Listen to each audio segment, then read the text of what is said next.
And we're live. This is Esports Asia TV. Welcome back, Andi, Sabir. Hey guys. And today we have the co-founder and owner of Evos Esports, Ivan Yo.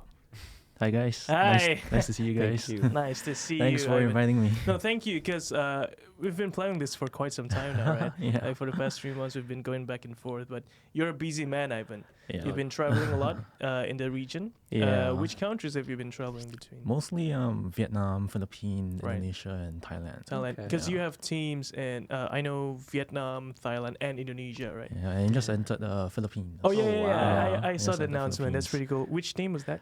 Mobile Legends. Mobile Legends. Yeah. Nice. So you have Nice. presence both in Indonesia and the Philippines, Yeah. Basically just Southeast Asia. Southeast Asia. Oh my god, you must be busy as hell. Yeah, dude.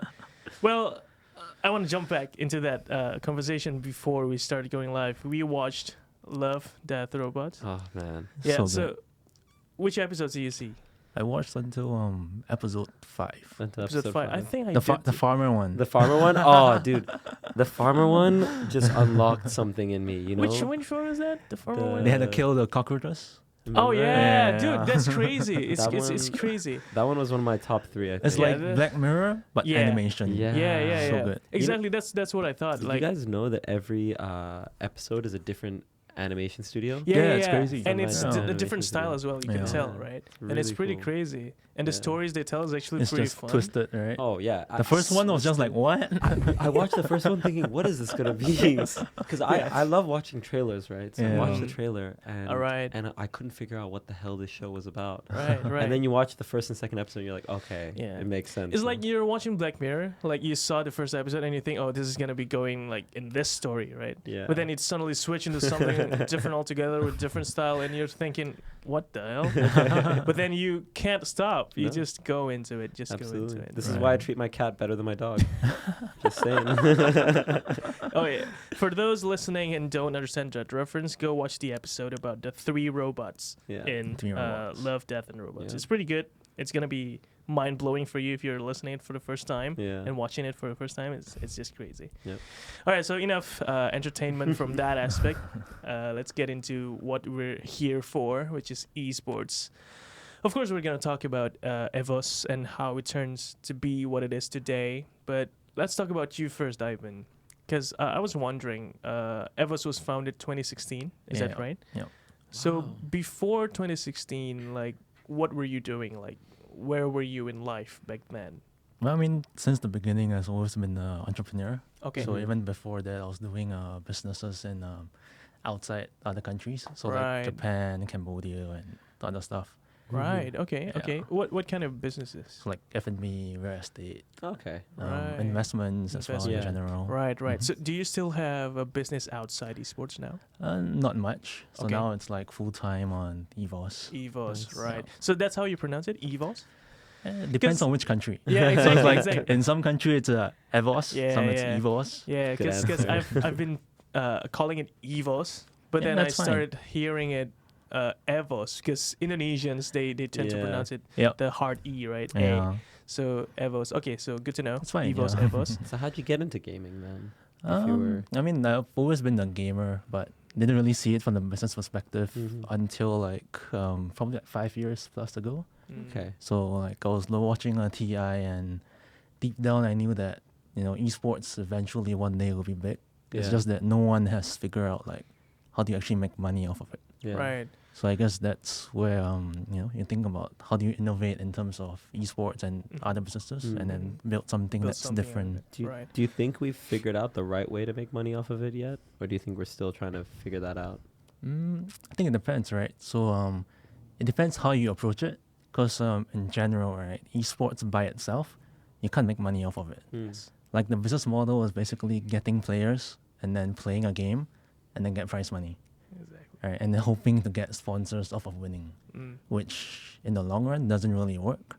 Right. Because like if you go to a sponsor and say, "Hey, I just won, sponsor me," like, what if you lose next time? Yes, exactly. Yeah. So like for us, we take business models from traditional businesses. So like for this case, it's influencers. Mhm. Right, it's Mhm. very simple.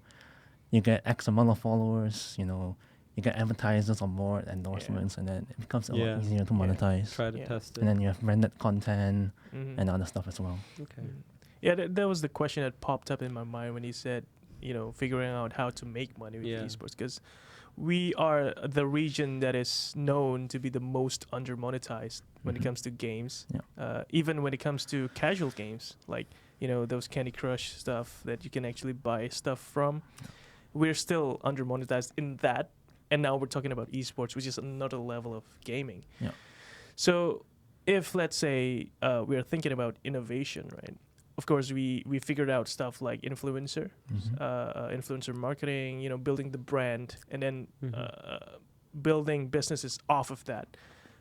But around that, do you think there are existing models that you see can be the potential go-to model for, aspiring team owners or organizations that wants to jump into esports? What do you for think? sure. I think it's important to rethink esports. Right. Instead of looking at it as a business, I would say look at it from as a tool. A tool that grants you access to young people. Yes. And it's a tool that is highly accessible. And it's a tool that allows you to build brand love with your brand. Like there's no other industry that allows you to do that. Right. Only sports and esports. Esports, yeah. Right? You can't really love a brand, but you can love a team.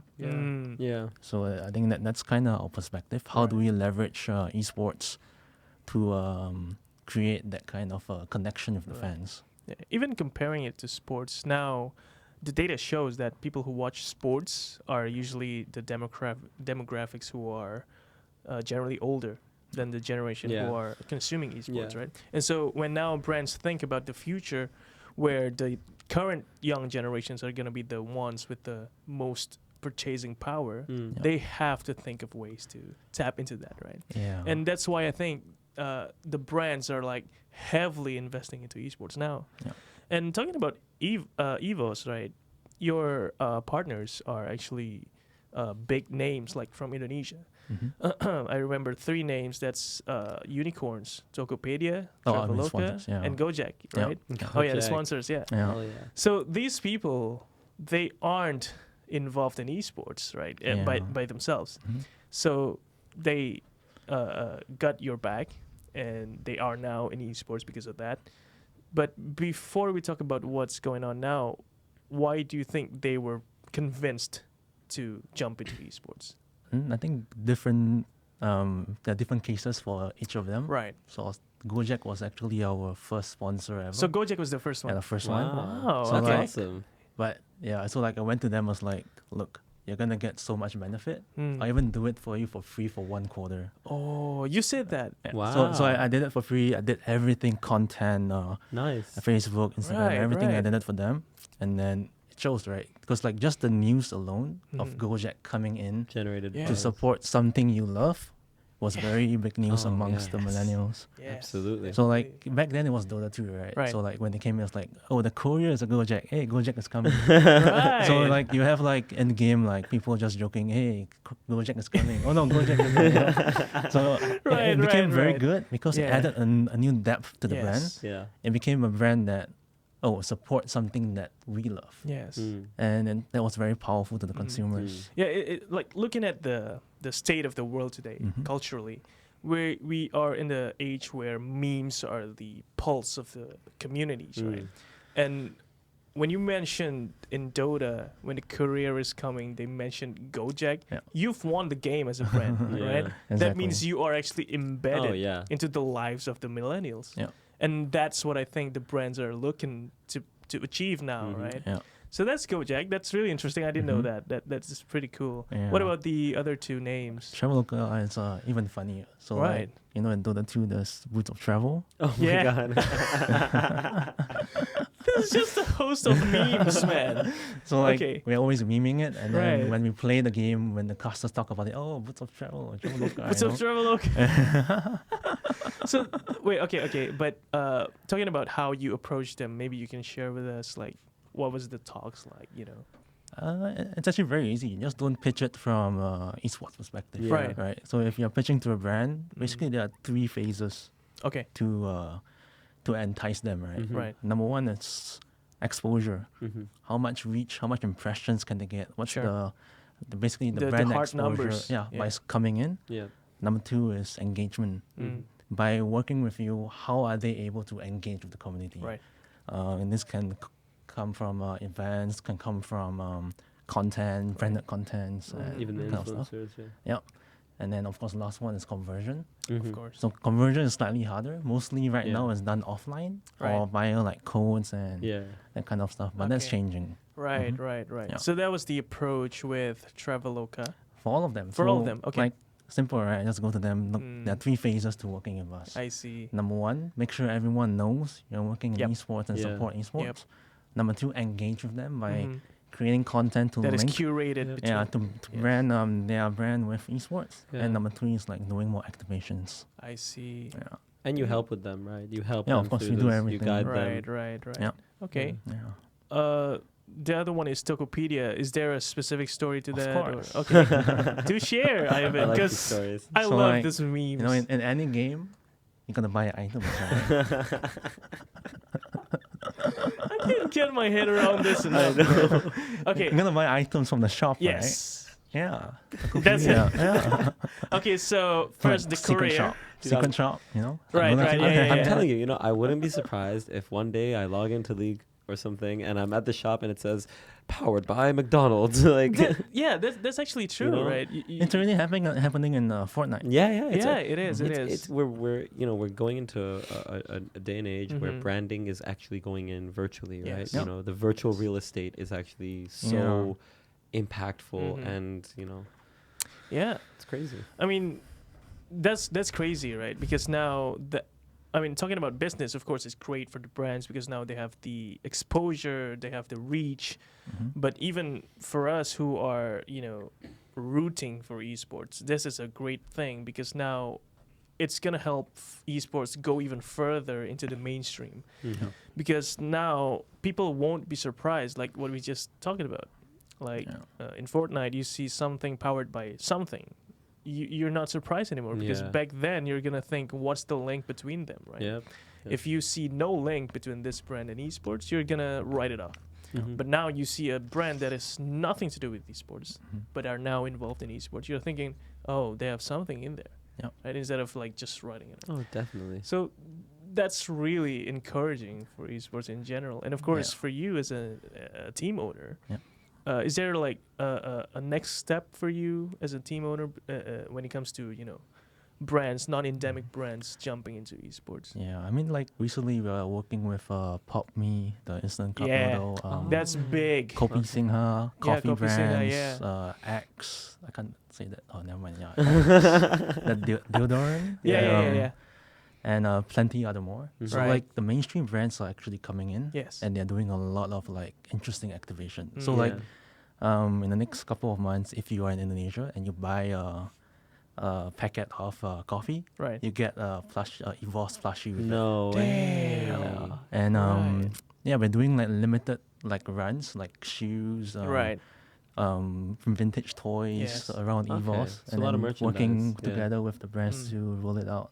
That's Mhm. awesome. Yeah, that's awesome. I mean, merchandise is definitely the way to go Mm. if you have a brand equity. Mhm. And Evos, like, it's one of the biggest, if not the biggest teams in Indonesia right now.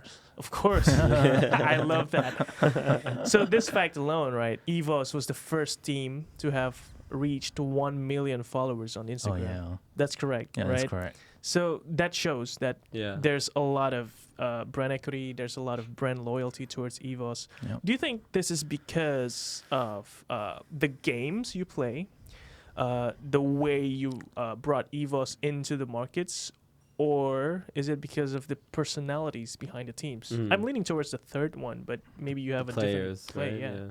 So I think esports is no longer like niche. Yeah. Right now it's already It's mainstream. mainstream. Because like when you talk about esports in like Singapore, you think of like Dota 2 or Yeah. CS:GO or that Mhm. kind of stuff, right? Yeah, AOV even. Yeah, but if you look at Southeast Asia, like games like Mobile Legends have like 140 million users Yes. just in Indonesia alone.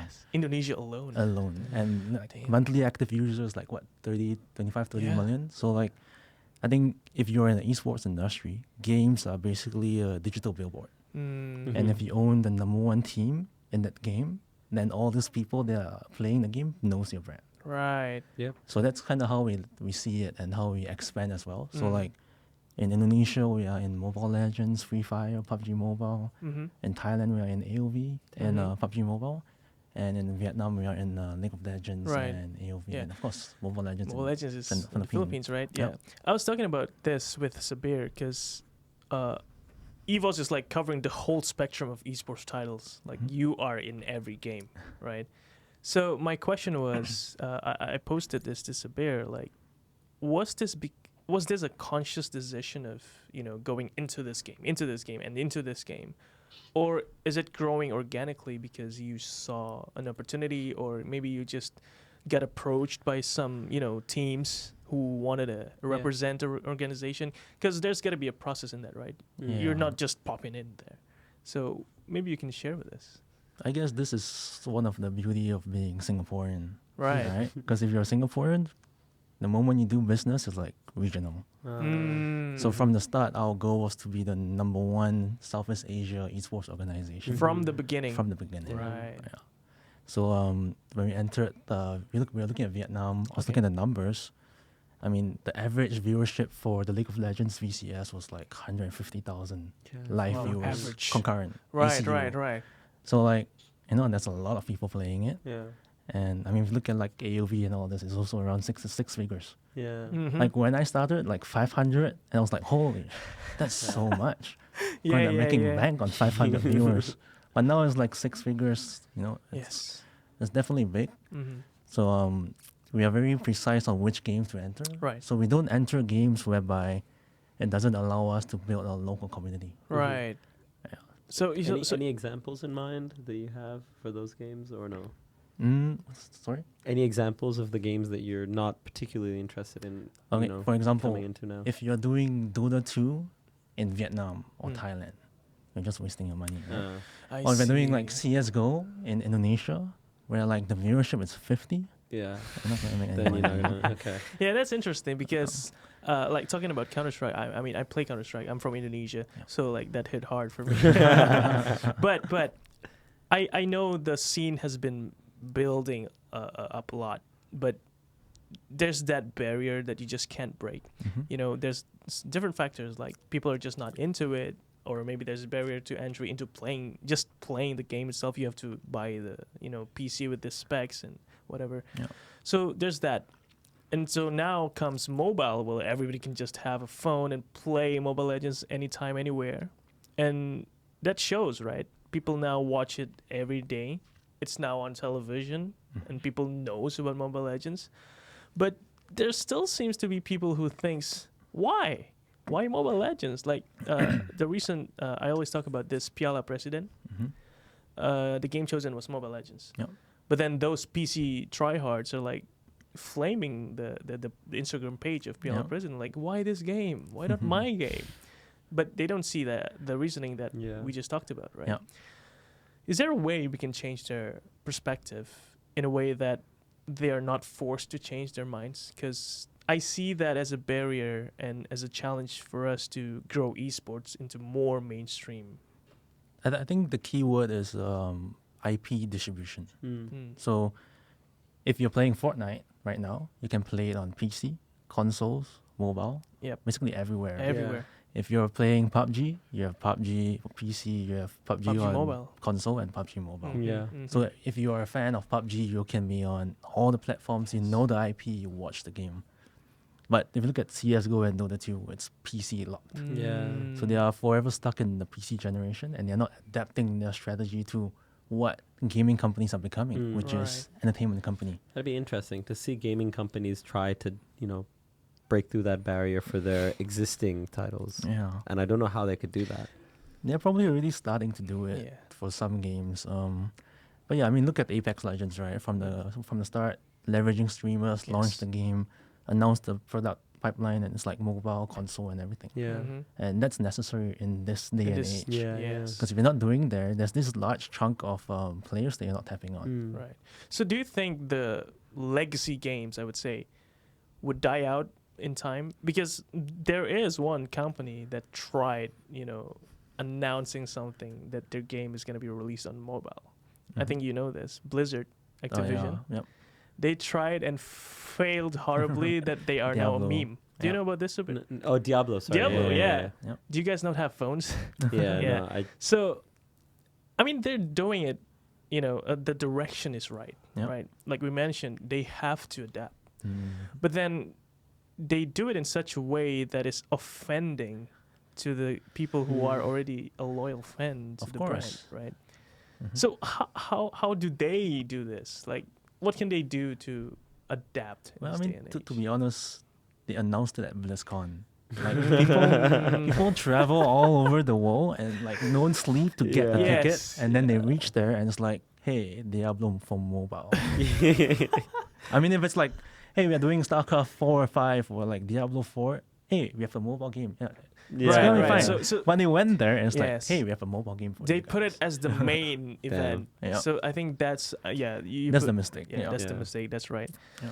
But I think, do you agree that they are going the right direction though, with the mobile expansion and everything? Yeah, they have to. They have Because to. like, if like I want to play Diablo on mobile, then if it's not there, then it's missing that out. Yes. Right. Mm.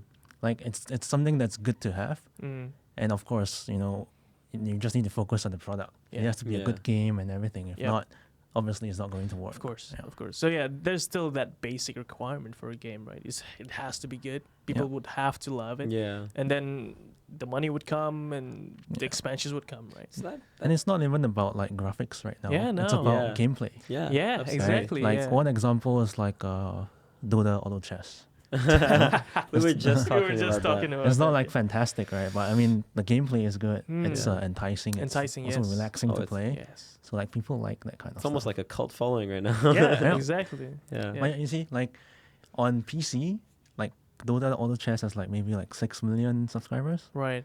But if they go to mobile, Oh, immediately damn, that it's hits gonna 100 million. explode. Yeah. See, so this is the thing, right? This has made me think about, right, when PUBG came out with, their Battleground, Yep. I was like, okay, sick, wow, like this is such a great idea. No one's gonna top this. Then Mhm. bam, Fortnite comes out with their iteration. Exactly. Mm. Wow, sick, this is such a great idea. No one's gonna top this. Then Apex came, Yeah. and they keep showing that you can rerun the same thing, but you can have your own iteration of it, and Yep. gamers will still come and play, right? Yep. So again, Dota came out with their own unique innovation Artifact. with auto chess. Right? Artifact. Yeah, sorry. Artifact. Artifact, sorry. And I'm just thinking, is it wiser for the gaming developers and publishers now to kind of look at this and be like, hey, okay, how can we tackle this type of gameplay? Mm. Or do you think they should just stick to their guns and then hope to innovate in the future Right. in their respective ways? I don't think they should just stick to their guns. I Mm. think, as with any other company, right?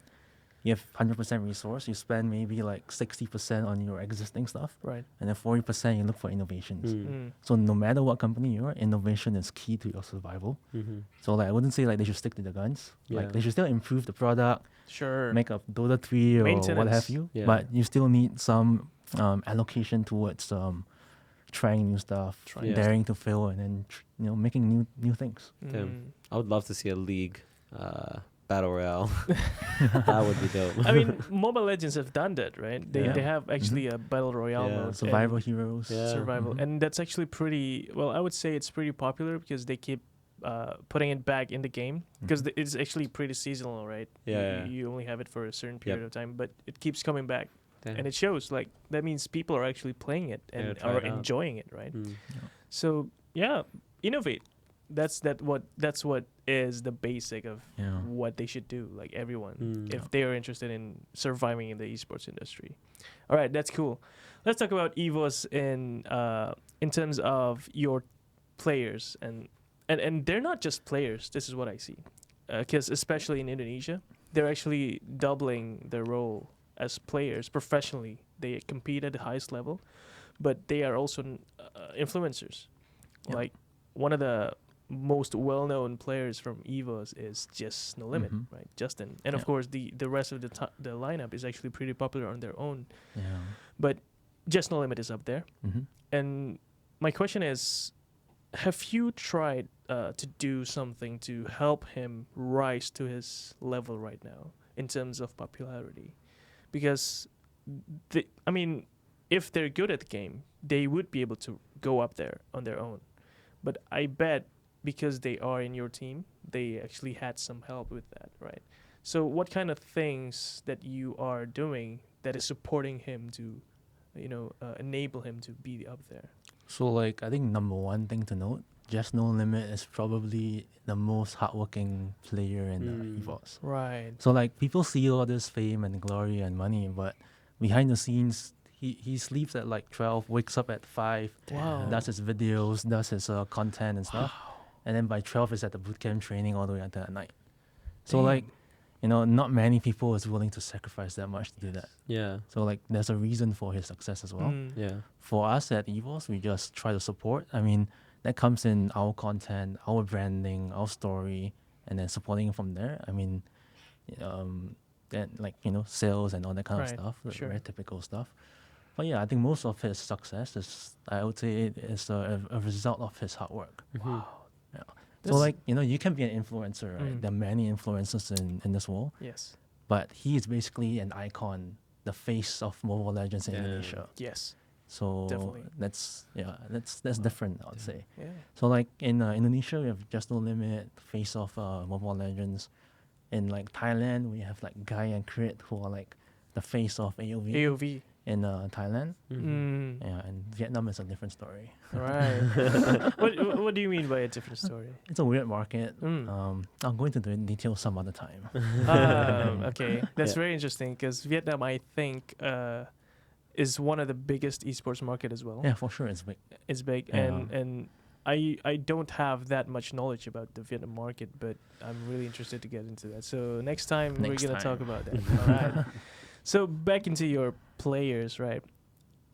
One thing that has been plaguing the esports industry is acquisition of talent. How did you come about these players in the first place? Because there's got to be a process there. Like you can't just pick any random pop star, right? Yeah. Or did you? That's basically it. So, It's about timing. yeah. Right, Okay. like Yeah. if you're in the NALCS or LEC, Mm. you gotta pay big Yeah. amounts Yes. because there's so many people vying for Right. that few talents. But when we started, we were the first one that go in. So Mm. no other esports organization was acquiring. Right. So it was relatively easy for us to like get the top players back Mhm. then. So when you say top players, it It's is really the leaderboard. top Damn. pop stomps. That's a good way to start. Damn. Okay. Because Okay. like when the game is new, it's about how many hours you put into the Right, game to yes. get good at it. Right. Yeah. But once the game gets more developed, Mm. it becomes about how do you think around the game. Yeah. Right. Right. So it becomes more about efficiency. Yeah. Yes. Yep. So like for example, like Dota 2 and League, like back then you gotta train maybe like 12 hours a day to be good. Right Mhm. now it's about how do you train in 6 hours effectively and be good. Right. Mm-hmm. Right. So that's the It's a good- evolving of. It's a good way of summing it, yeah. actually. Same as sports, right? You Yeah. can't train 12 hours a day course. playing basketball. You're burning out. Yeah, so like Yeah. you gotta find other stuff to improve yourself. So Oh, yeah. Right. like ball game, like conditioning. Right. And other That's stuff as interesting. well. It's I a was- science, you No, know? Yeah, science, it's yeah, science, it's yeah. a science. So are you getting into that with Evos? Yeah, I mean like right now we start with like having all teams have a coach. Okay. Even like PUBG, we have a coach. Right. PUBG Right. Mobile. Yeah, PUBG Mobile. Nice. Psychologists, fitness. So you do have an Evos psychologist. Yeah, of course. That's key. Damn. Yeah, That that's is very important because very like key. Mm. if you want to win, it's about in the game how good you are, and that's for the coach, and out of game how good you are working together, Right. and that's for the psychologists and the Okay. managers. So how did talk me through this, because this is one of the most interesting aspects of esports for me personally as well. Mhm. Like, how do you, I don't know, how do you think about getting, onboarding those people who are on the, previously on the fringes of esports, but are now an integral part of the industry, like the psychologists, the coaches, like back like 3-4 years ago, you don't see a lot of teams with coaches behind them. Like for Counter-Strike, Mhm. now you see the 5 players, and there's always one guy behind watching over them Yeah. as the coach, right? Yeah. Now it is mainstream, but before it went mainstream, you must have thought about it a lot, right? Like, Mhm. do I get a psychologist? Or was it an obvious decision for you? Like, how did you end up with a psychologist in your team? I think when it comes to like running a business, it's all about resource allocation. Mm-hmm. So like a psychologist might be a marginal return. So at the start, you can't really do it. Yeah. If you Right. did it, you probably run out of money, Mm. right? But as you go later stage, you make money, you're profitable, and then you realize, hey, you need to look for more edges, even if it's at a marginal level. Then you start bringing in psychologists and physical therapists. That's interesting because when you put it that way, it makes it sound as if psychologists are, still are just add-ons. Oh no, they're into big. teams. It's Yeah. big, but Okay. you also need to grow with the game. Sure. Yeah. Because when the game is new, you don't really get that many professional players. Yeah. So like when the psychologist comes, like, who's this guy?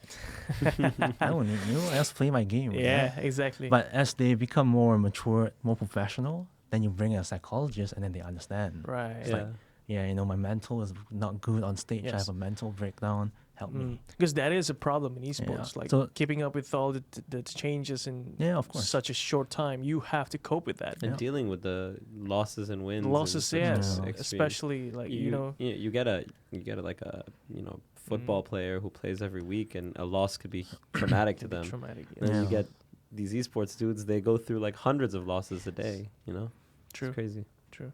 All right. So, okay, you obviously have experience with teams and building the team. Do you think you have found that formula? Like, for example, tomorrow a new game comes up in the esports realm. Can you replicate the model easily? Yeah, of course. Right. See, it's it's like playing a game. Like let's say you're playing Dota 2. Yeah. The conditions are always changing, but for each condition, there's always a way to work around. Mm-hmm. Right. Like if you're behind, there's a strategy around it to get back. Like that kind of stuff. Yeah. And same thing, right? For like games, you have first mover Yes. advantage or second mover advantage. Mm. So ideally, if you don't have much money, then you go with the first mover. You spot the trend, you Yeah. get the team, you go in fast, and then you build it out. Build it. But that's also a gamble because if Yes. you get it and they are not what you expect out of it, then you lose. Mm. Mm-hmm. So the other way is you have money, you buy the players once they win, and then you build from there. Mm. Right. So I Right. think no matter what, there's always pros and cons and different ways of doing things. So Mhm. there shouldn't be like one only way to do Yeah. it. Yeah. Right. Yeah, I'm trying to think of a title which is involved in esports who have not been performing well and are now out of esports. Like, is there a title? Hots. Hots? Oh, Yeah. Yeah. Yeah. Heroes yeah, of the yeah. That's true. Storm. That's true. Yeah. So that's a problem, right? You mentioned the risk of being a first mover. That is the biggest risk of all. Like you investing your time and resources and everything into that game, and just have the game be, driven out of the industry. Well, it's in kind of 2 like what he years. said, right? If Mm. you come into this esports industry and you only focus on winning the tournaments Right. and just getting the tournament cash money, you're kind of screwed. Right. And you can't really control the whole aspect behind the league setting and Mm. the tournament setting. It's all the publishers and stuff that have to do Mm. that. So if you focus on building your business outside the court, that's what I'm imagining Mhm. you guys have done, and actually the model that Yeah. you're doing, Yeah. way more successful. Right. So yeah, Data, exactly. right? Data. Like most people enter an investment without proper data, Yeah. without proper Mm. knowledge. Mm. So like maybe they're like, oh, I love Heroes of the Storm.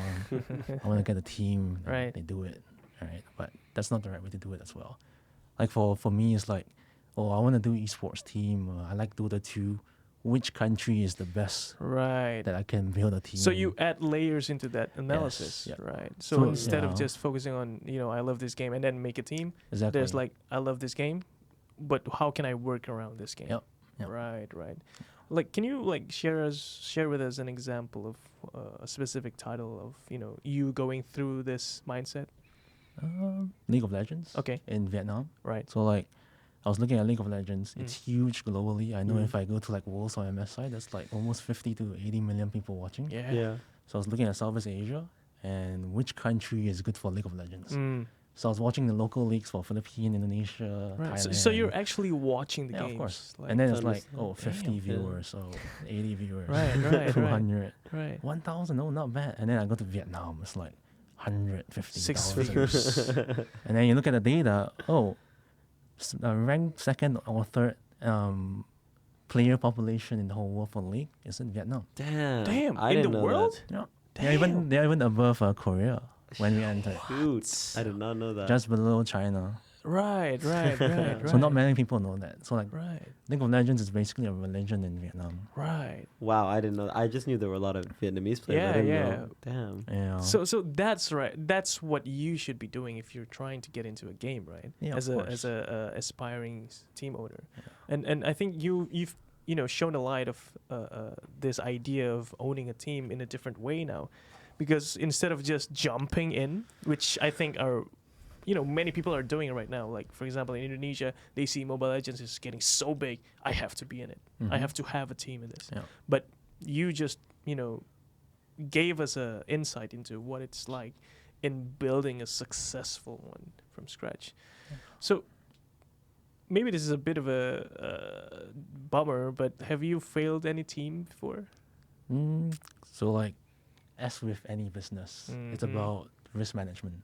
Mm. So don't make decisions that you can't afford to fail. Mm. Like for example, like just an example, right? Sure. Like, oh, I want to do League of Legends. Let's go LCK or LPL.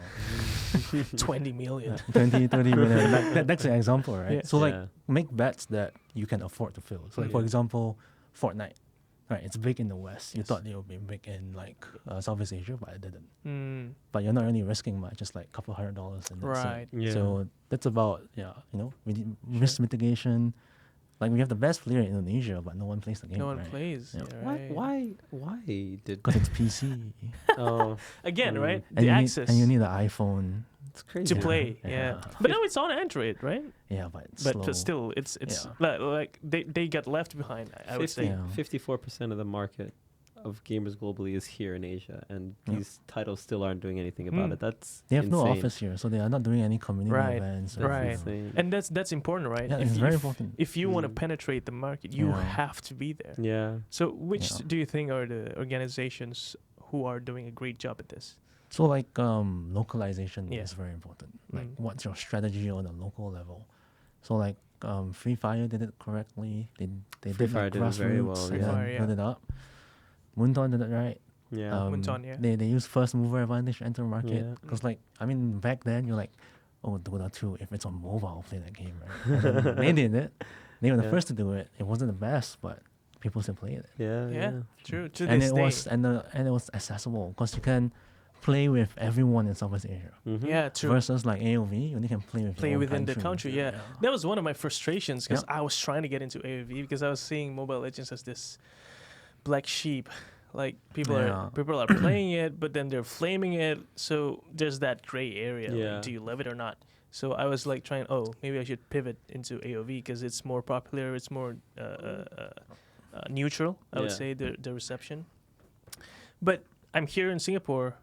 I wanted to play with Indonesians, but all I get is like these weird characters in my chat.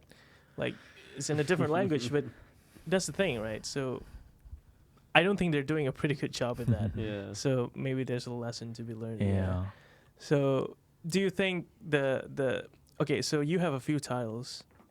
Which of these titles do you think are gonna be here for the long haul? Judging by what's happening for Indonesia, I think Mobile Legends will be at least around for the next 3 years. Right. I would say. Mm-hmm. Right. AOV is a question mark, Mm, but I think there are some changes coming soon. I see. Yeah. But yeah, I think Mobile Legends will be good. Okay. League of Legends will still be around. I mean, There's going to be ups and downs, but it's still a Yes. legacy game. mhm, Yeah. Yeah. mhm. And I heard there's going to be LOL Mobile as well. Oh, that's gonna be a changer. Man, I've been waiting for an LOL MMORPG, and it still hasn't MMORPG. come. Yeah. Yeah. Right. Been waiting for that. So what's it? Okay, talking about legacy games again. Mhm. LOL is so successful, even though it still requires PC access, right? Mhm. What is it that they're doing right that the other legacy games are not? That allows them to be here still.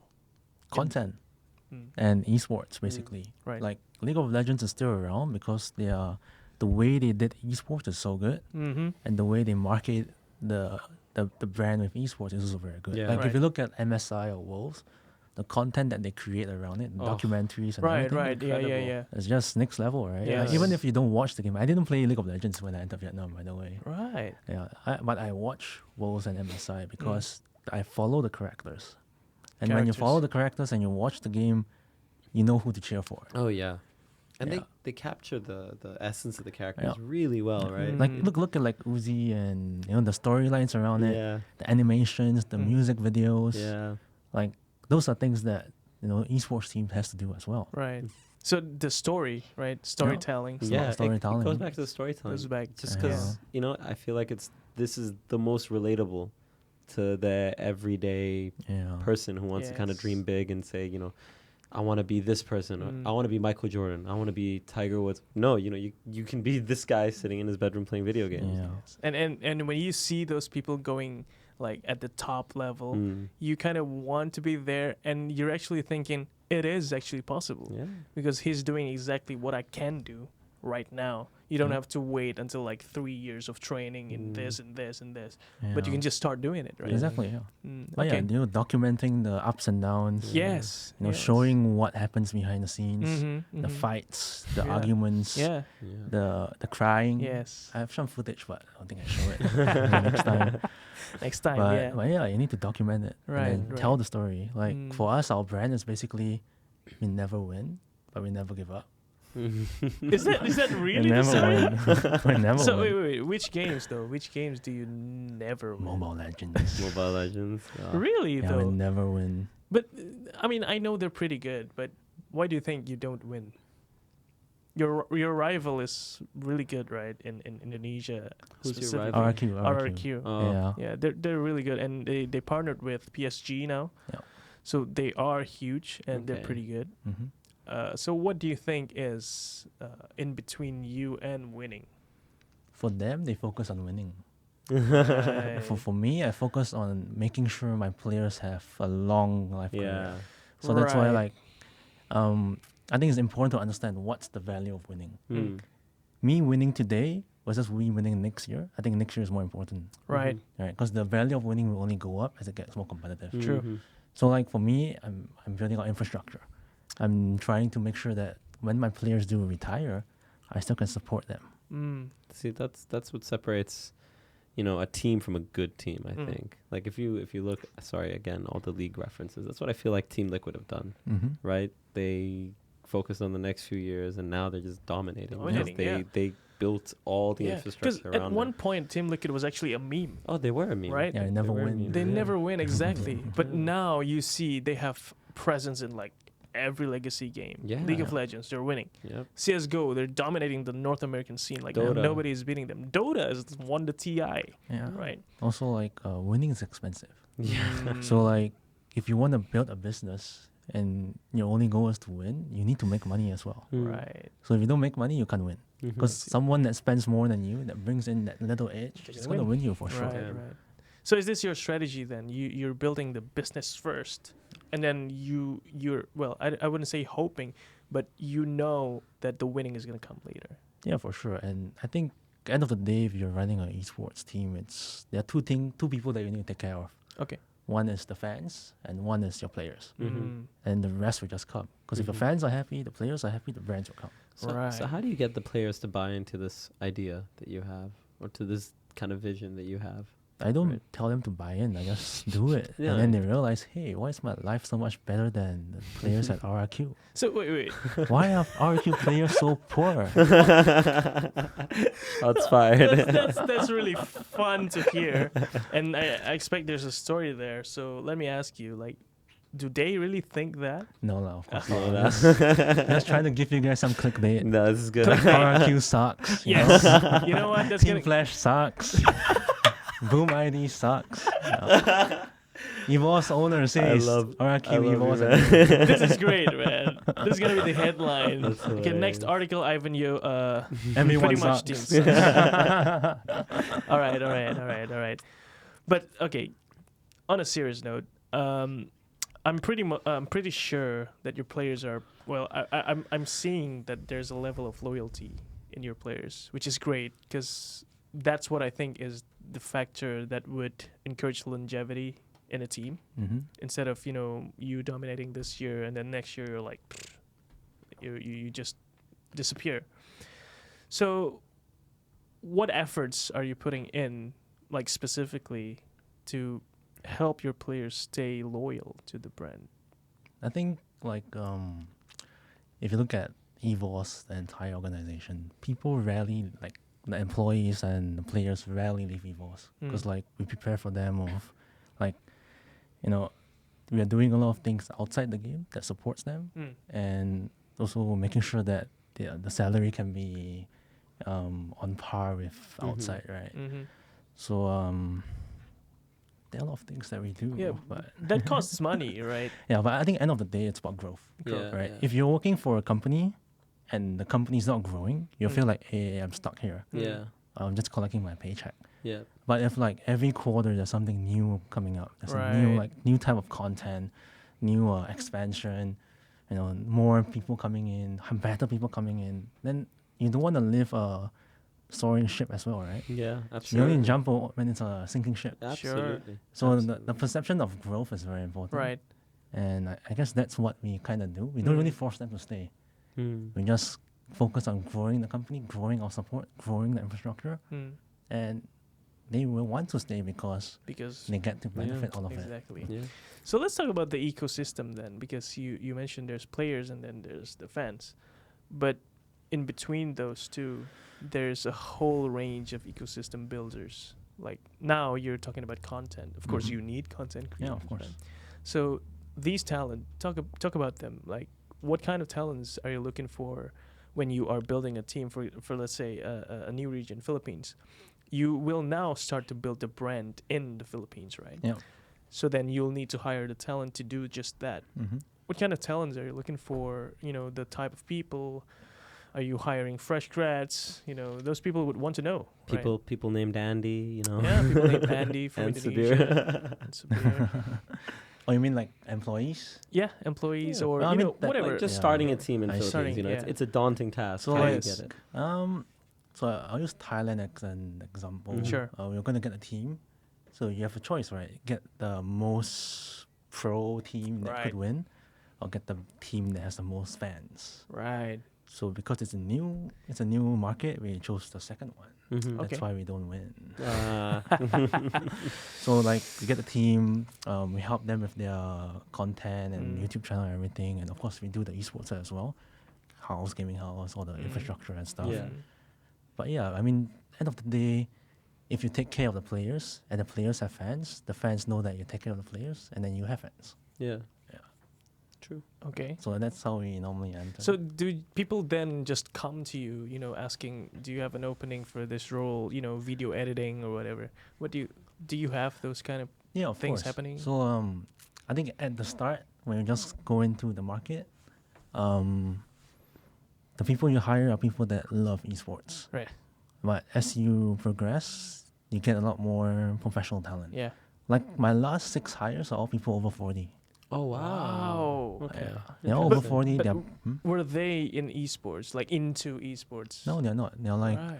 producers, Right. directors, old fascinating. coaches. So a lot of complete older people. outsiders. Yeah, of complete esports. outsiders. Marketing, account executive. And this, how did that. how did they find the you know How the did they match it? integration Yeah. into esports?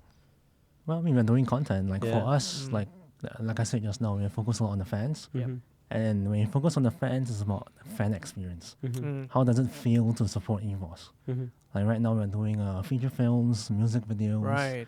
We're doing short films, Short and a lot films, of yeah. animation as well. Nice. Mm. So we're doing all this to add another layer to what it means to be an Evos fan. Right. And that's the great thing, because now we're moving into a phase where we're not just thinking about pro players competing, winning tournaments, but we're, like you said, we are moving towards the entertainment industry for esports, right? And so the gaming companies, the esports organizations, the teams, they have to think about how to navigate towards that. And you're doing just that by, you know, enabling people outside esports to apply their skills into esports and build this image of the industry being an entertainment one. So there is a challenge in that, right? Like people wouldn't see it that way yet for now. Yeah. So did you have to do a lot of convincing? Like, you know, when you hire these people, are they very enthusiastic, or were you kind of did you have to approach them and, you know, explain to them? I think it's relatively easy for us, I guess, because like the things that we're doing is things that no one is doing in Southeast Asia, Right. even in entertainment side. Mm-hmm. So like our goal and vision for this company was to inspire, turn dreams into reality and inspire the next generation. So everything that we do, the films, the music, the animations, are things that the arts that we focus on to show, like, be a platform to show the artists in each country. So we just launched a new program called Evos X. So Evos collaborates with. So Right. we're working with a lot of local artists, local singers and songwriters, local producers Right. to kind of bring them into esports, to tap the esports Yeah. audience, Damn. Awesome. and then showing them like, hey, you can do a lot more. Right. So Nice. what kind of content are you thinking of when you talk about Evos X? We are launching our album this Album? year. Yeah, we have 2 songs, 2 singles. Damn. Okay. 2 singles. We have our animation series coming up. Right. So like we have our mascot Roar. Yeah. So like we have an animation series for him, That's awesome. and then we're doing a short film. So like, we really do documentaries, right? Our players are inside. So we kind of take the stories of our players, Right.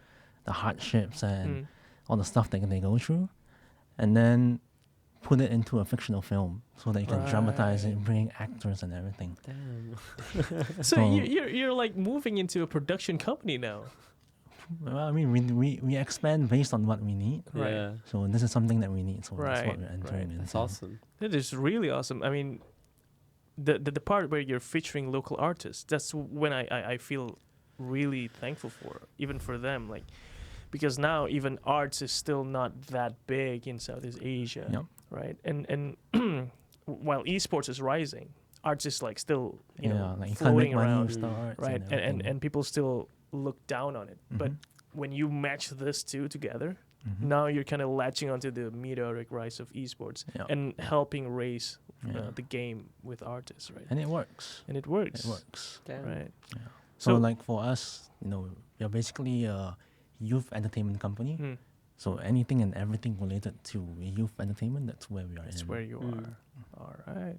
So what are the things that are worrying for you right now? Because, there are problems, right? Not everything Yeah. is rosy. So what keeps you at night, Ivan?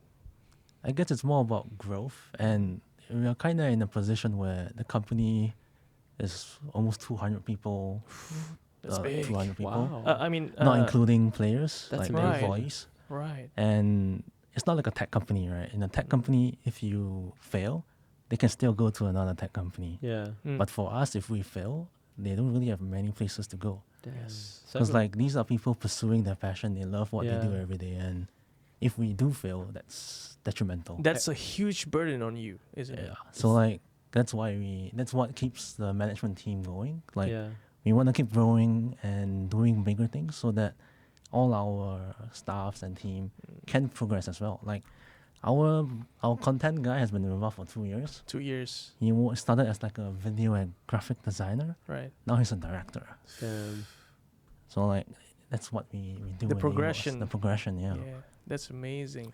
So, So- we're hiring better people now. He's Mm. learning. Mm. Content quality is improving. So Yeah. I think it's good. I feel like that's the definition of locked in. Like everyone seems locked in. They believe in each other, and Yeah. Yeah. your growth is showing for it, and it will continue to show. Yes, Hopefully. definitely. Amen. Hopefully. Yeah. So, do you have your own psychologist for that? Because Nah. I can imagine, like, the burden of thinking about, there's 200 people I have to take care of and everything. Like, No, you that must- stresses you out. Must man. de-stress with some games sometimes. Oh, right? yeah. So, Any games? I played auto chess. You play auto chess? Damn it. oh my goodness, man. Everyone, man. I can't get a single friend to play a game with me because they're all playing bloody Oh, auto yes. chess. Yeah, I play I auto haven't- chess and then mm. watch esports. Watch I watch esports. too much esports. What do you like watching? Yeah, I like watching Evos play. Yeah. yeah. That's the only team I watch. Loyal as ever. I love that. Like, you believe in yourself so much, you I only mean, watch yourself. Why would he watch the others? They're all trash. He said Yeah, it it's all exactly. himself. He said it himself, right? I repeat the clickbait. RQ sucks. It's so great. Oh man.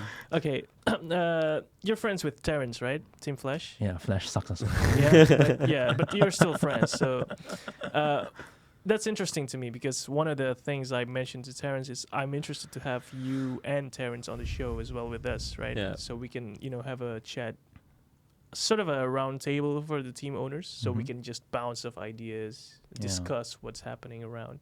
What would you want to discuss when that eventually happens? I don't know. Why does his team suck so bad? Right? Yeah, that's the first question we're gonna ask him. No. I guess like how can we bring esports owners together to Mhm. grow the scene together? Together. Yeah. Because right now everyone's doing their own thing Yep. and fighting each other, like bidding wars and everything. Yeah.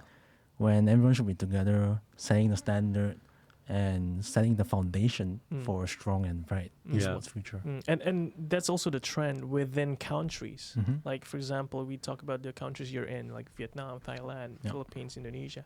They're at their own pace now with esports, right? Mm. And you can certainly see which countries are at the forefront of the industry, right? Yeah. So what is keeping them apart? Like, why aren't we banding together as a region?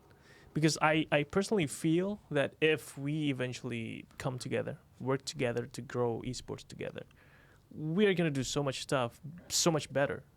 Like when you see the North America scene, you see the European scene, they're so developed that you can tell that the regions within the countries within those regions, they are banding together in a way that is not happening here in Southeast Asia between the Mm. countries.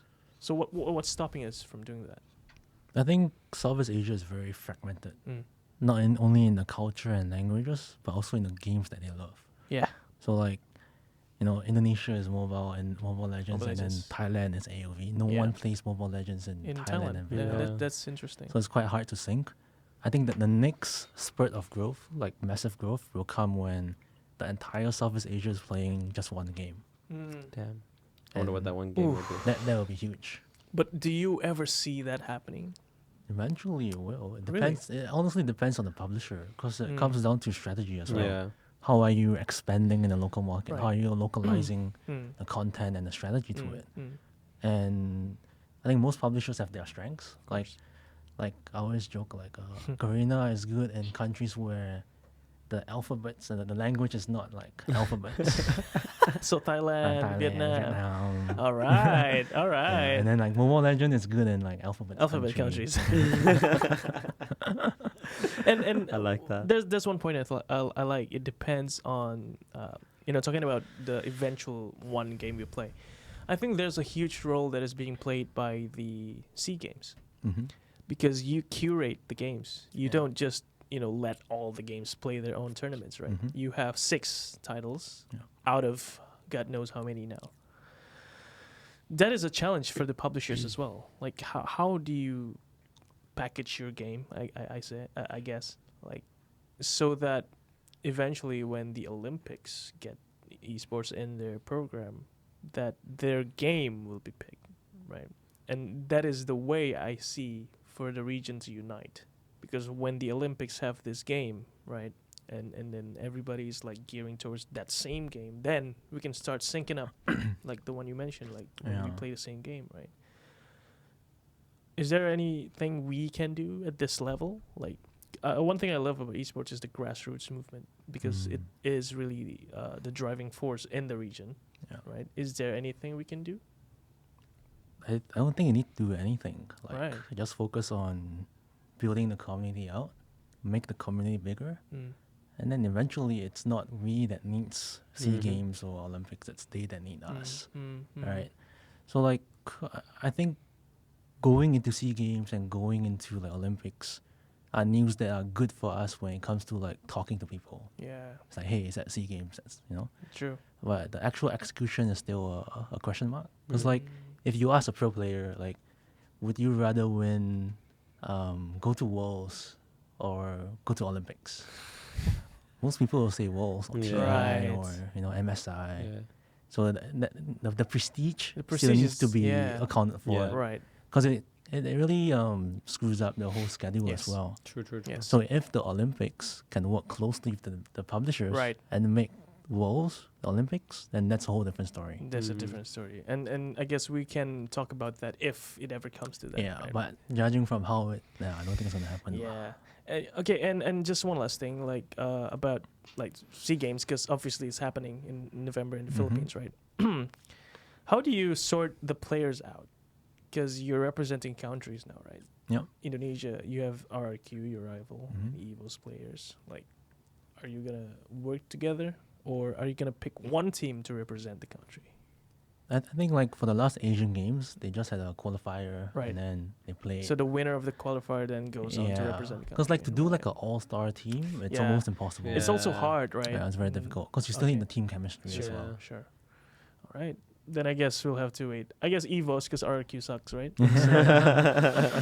All right. Yep. So thank you, Ivan. This has been really great. I mean, you have given us so much insight into Yeah. the workings of a team. And of Absolutely. course, the Southeast Asian scene of esports is really refreshing. And you know, some fun jokes, clickbaits. Thank you for the clickbaits. We still got a lot more to learn from Please you. put it in the front so people don't get.